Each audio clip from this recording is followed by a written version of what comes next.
A family's road trip is shattered by two corrupt cops fueled by prejudice. But when the father's secret identity comes to light, the fight for justice takes an unexpected turn. The kind of road trip you take to mark a milestone. Alex and Brianna had been buzzing with excitement all morning, their teenage energy filling the family's rented SUV. Natalie, their mother, flipped through the playlist on her phone, choosing the perfect song to match the mood. At the wheel was Jason, ever calm, focused and quietly proud. His eldest, Brianna, had just been accepted into Stanford, a dream she'd nurtured since she was 12.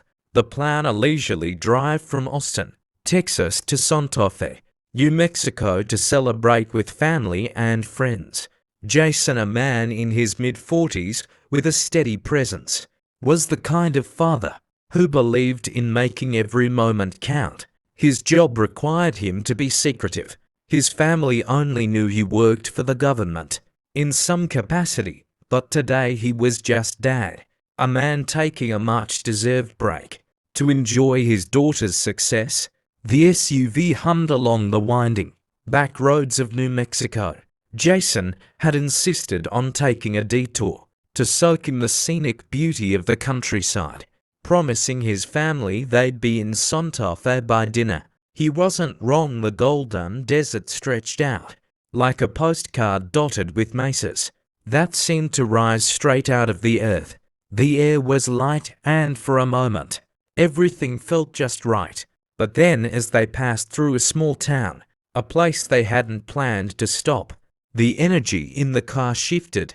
A patrol car appeared in Jason's rearview mirror, its lights flashing insistently. "Why are they stopping us?" Natalie asked, her voice tight. Jason's expression didn't waver. "I don't know, let's stay calm." But calm wouldn't last long. The flashing lights were only the beginning. Jason pulled the SUV over to the gravel shoulder of the narrow road. The flashing lights behind them painted the desert in jolts of red and blue. He adjusted the rearview mirror to watch as two officers stepped out of the patrol car, their movements deliberate.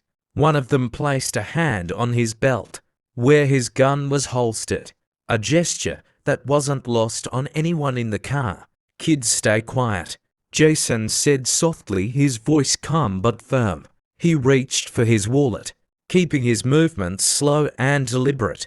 Natalie placed her hand on Brianna's, a silent message to keep still. The officers approached on either side of the vehicle. Jason rolled down his window, letting in the warm, dry air. The officer on his side, a stocky man with a furrowed brow and mirrored sunglasses, leaned in. "License and registration," he said curtly. His tone was clipped, bordering on confrontational. Jason handed over the documents. Without a word, the officer glanced at them briefly before looking back at Jason. "Where are you headed?" he asked. "To Santa Fe family trip," Jason replied. His tone measured. The second officer, taller and younger, peered into the back seat, his gaze lingering on Alex and Brianna. "What's in the car?" he asked. Jason's jaw tightened, but he kept his composure. "Just our luggage, clothes, snacks, normal road trip stuff." The older officer's lip curled slightly. "Mind if we take a look?" Jason hesitated, the question hanging in the air like a challenge. "Officer, is there a problem?" he asked, his voice calm but firm. "Just routine," the younger officer said, his eyes narrowing slightly. "You seem out of place." The words landed heavily. Natalie shifted uncomfortably in her seat. Brianna and Alex exchanged a glance, their expressions a mix of confusion and worrying. Jason took a deep breath, steadying himself. "We're just passing through. Everything's in order." The older officer straightened up, his hands still resting on his belt. "Step out of the car, sir." "All of you, what for?" Natalie asked, her voice rising slightly. "Man," the younger officer said sharply. "Just step out now." Jason nodded at Natalie, signaling her to stay calm. "Kids, follow your mom's lead. Do what they say." As the family stepped out of the car, the tension became palpable. The officers began searching the SUV, tossing aside their carefully packed bags, as if they were looking for something specific. Jason stood still, his hands visible at all times, his mind racing, but his expression unreadable. Brianna whispered to her dad, "What's going on?" Jason's reply was quiet but firm. "Just stay close to your mom." But staying close wouldn't shield them from what was coming next. The search was becoming more aggressive, the officers rifling through the family's belongings with increasing speed. Jason watched as his daughter's prized books, college textbooks, were tossed aside like garbage. Brianna's face flushed with anger and confusion. Her lips trembled, but she remained silent. "Everything's fine," Jason murmured under his breath, though his voice betrayed none of the uncertainty bubbling inside him. He kept his eyes on the officers, noting every subtle movement, every glance that passed between them. The older officer straightened up from the rear of the car and turned to Jason, his voice now dripping with disdain. "We're not getting the right answers here." Jason's heart skipped a beat. "I've given you all the answers you need," he said, his voice growing more controlled. "You've got my documents, we're just passing through." The younger officer, now standing near the hood of the SUV, started to circle them. "Passing through where exactly? We don't get many out-of-state cars here. Your story's a little too neat, don't you think?" Natalie stepped forward, her eyes narrowing. "We're on a road trip, officer. What more do you want?" The older officer shot her a sharp look before turning back to Jason. "I think it's time to check IDs for everyone in the car." Jason's eyes darkened. "There's no reason for that." But the officer ignored him, signaling to the younger cop to approach Brianna. "Start with her, get her ID." Brianna was about to protest, but Jason quickly reached out, placing a hand on her arm. His touch was firm but calm, his eyes never leaving. "The officers don't make this harder than it needs to be," he said quietly, his voice like a warning. The younger officer moved toward Brianna with a heavy step, but as he reached for her, Alex's phone buzzed in his pocket. He fumbled to pull it out, a nervous glance at his dad. "I'm recording this," Alex said, his voice shaky, but loud enough for the officers to hear. The older officer turned sharply. "What are you doing with that phone?" "I'm recording," Alex repeated, holding up the device to show the officer. "This is illegal, and I'm not going to let you mess with my family."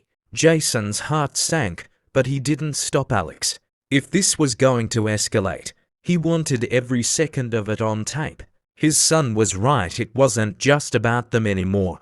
It was about making sure the truth would come out. The younger officer snatched the phone out of Alex's hands. "Give me that," he barked, but Alex held on, not letting go.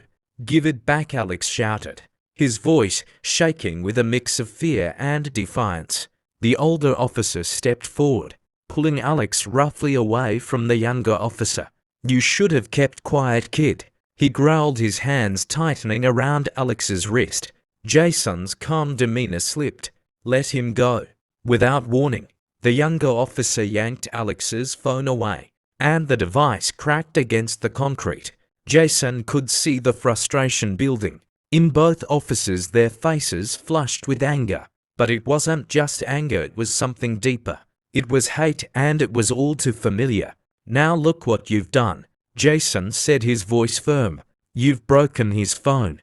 The officers glanced at each other, their faces tight with a quiet fury. The younger officer stood there still, holding the phone now useless. Jason's mind raced. He knew the moment they started escalating with his son, there was no turning back. But there was something more to this, a reason behind their actions.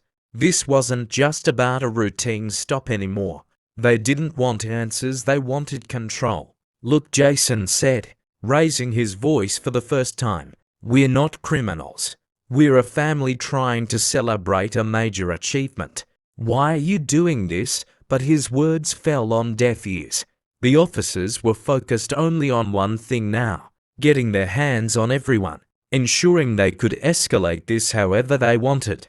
But even in the heat of the moment, Jason knew something was about to shift. The moment had come. Jason stood there still and calculating, his family behind him. He knew he couldn't let this spiral any further, not without taking control of the situation. The younger officer, emboldened by the power he thought he held, reached for his handcuffs. "All of you," the officer barked. "Turn around and put your hands behind your backs." Brianna gasped. "Dad." Jason raised a hand, silencing her. "It's okay," he said softly, though his eyes burned with a quiet intensity. He turned back to the officers. "You're making a big mistake." The older officer sneered. "The only mistake here is letting you think you could pull something over on us." Jason let out a slow breath, his patience thinning. "Last chance, walk away now." The officers exchanged glances, their smirks widening. The older one stepped closer, his hand resting on his taser or what. Jason reached into his jacket pocket. The move was slow, deliberate, every muscle in his body telegraphing control. The younger officer tensed, his hand darting to his holster. "What are you doing?" he barked. Jason ignored him, pulling out a slim black wallet. He flipped it open with a practiced motion, revealing a gold badge and an ID card that glinted in the sunlight. The words, "Central Intelligence Agency," were impossible to miss. For a moment there was nothing but silence. The smug expressions on the officers' faces dissolved into confusion, then fear. The younger officer took a step back, his hand dropping from his holster. "You're CIA," the older officer muttered, his voice cracking slightly. "That's right," Jason said, his voice steady. "And what you're doing here, this isn't just wrong, it's criminal." The younger officer stammered.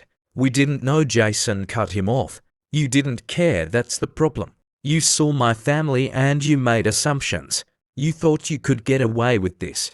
The officers shifted uncomfortably, their bravado draining away. Jason stepped closer, his eyes locked onto theirs. "You violated our rights, you've harassed us, destroyed our property and traumatized my kids. And I've got the training, the knowledge, and the authority to make sure you're held accountable." Behind him, Brianna and Alex stood wide-eyed, their fear slowly giving way to awe. Natalie exhaled sharply, her shoulders relaxing, for the first time in what felt like hours. "You want to keep going?" Jason asked, his tone sharp. "Or do you want to start thinking about how you're going to explain this to your superiors?"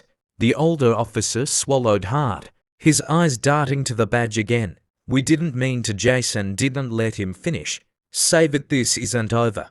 But as the officers faltered, the damage they had done was already rippling beyond the roadside. The officers stumbled over their words, their arrogance dissolving into uneasy apologies. The older one muttered something about miscommunication, while the younger officer looked at the shattered remains of Alex's phone, unable to meet Jason's piercing gaze. Jason didn't move, his stance unwavering. "You've done enough damage," he said firmly. "Now call your supervisor."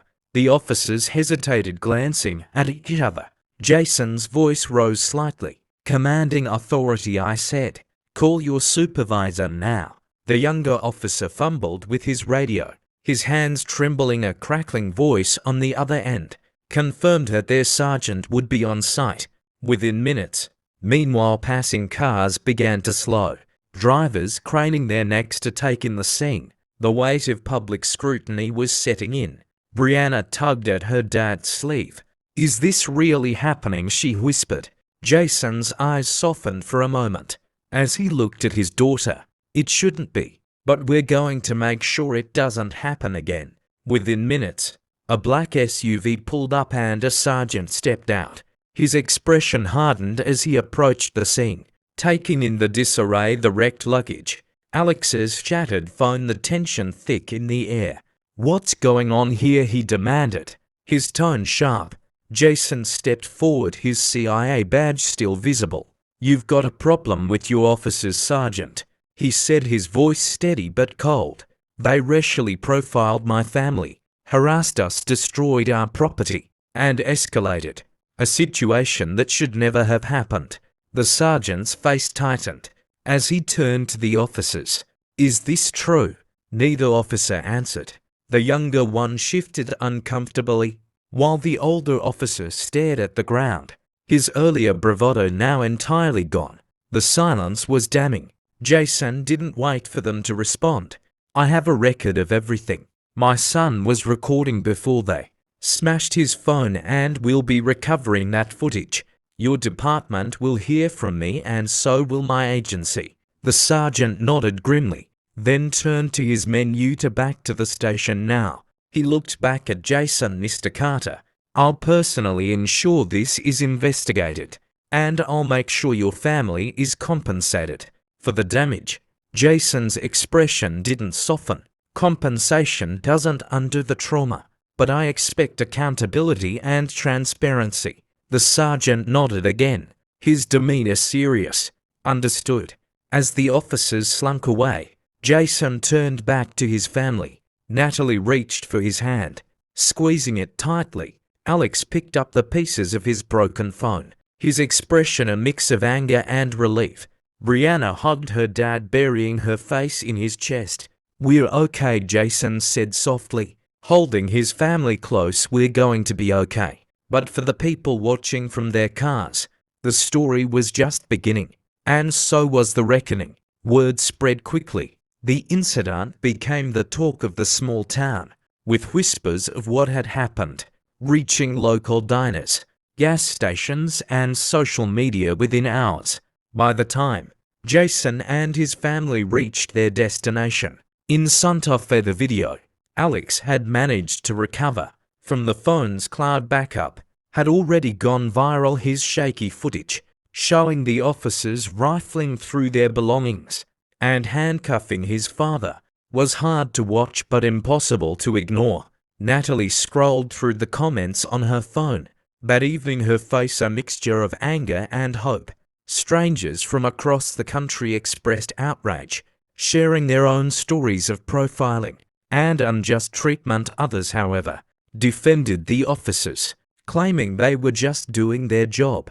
The divide was stark, but the message was clear. This wasn't an isolated incident. Jason sat at the edge of the hotel bed, his thoughts heavy. He had spent years operating in the shadows, navigating dangerous situations as part of his job, but nothing had prepared him for the helplessness he felt when his family was targeted. He knew this fight wasn't over. It was just beginning. The following week, Jason returned to the small town, this time with lawyers and media in tow. His agency backed him quietly, unwilling to let the integrity of one of their own be undermined. The officers involved were suspended, pending a full investigation.